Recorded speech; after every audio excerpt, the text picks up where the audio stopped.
I'm not a particularly social person, but I have been drinking, so this might work out. There was a time in my life where I used to live like an animal.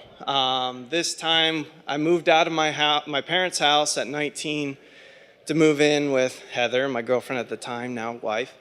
And she, at some point, decided she was going to pursue her degree in the University of Maryland and leave the apartment up to me and the gentleman who eventually became my best man at my wedding.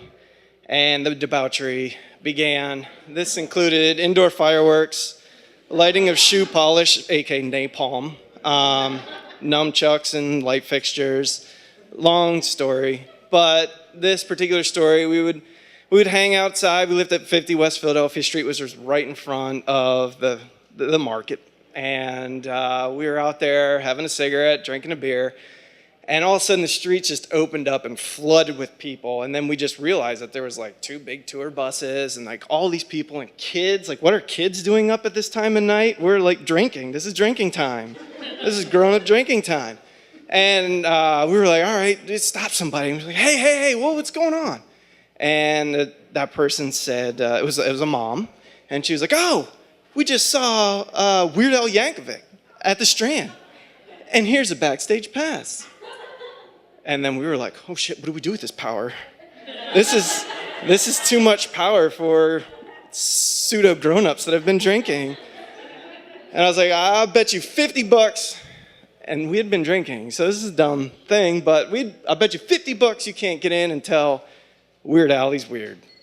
And so I was like, all right, I'll take that bet, because we were drinking.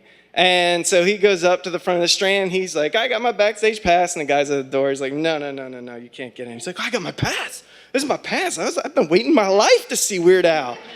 And this was pre-9/11. So it was back in the time where you could sneak in on good looks and charm. Unfortunately, Gary had neither. But there was a guy... There was a lady walking in the background, and I don't know what it was about him just making people lose their minds sometimes. He's like, hey, miss, I got my pass, I'm trying to get back. She was like trying to get things obviously organized. They had another town to be in, and she was like, just fine, let him in. So we were all like in cheer. I was like, yeah, go, yeah, get in there.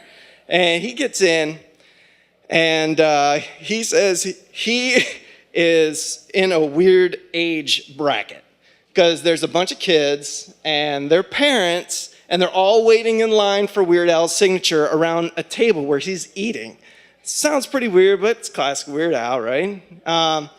So they're going through, and he's visibly drunk, and with like these kids and these grown-ups, and he gets there, he gets up, and he tells him he's weird. And he's like, there's no way anybody's going to know that I did this, so I need you to sign my arm. So he grabbed a Sharpie, and he had Weird Al autograph his arm. Said, yeah, Mateo, you're weird, Weird Al.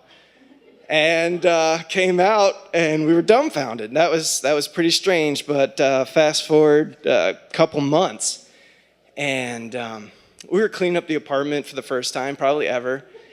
And the mail came, and we were going through it, and I'll be damned if it wasn't a picture of Weird Al signing his arm from the lady behind him. So we have photographic proof of him getting autographed from Weird Al. But yeah, that's my story.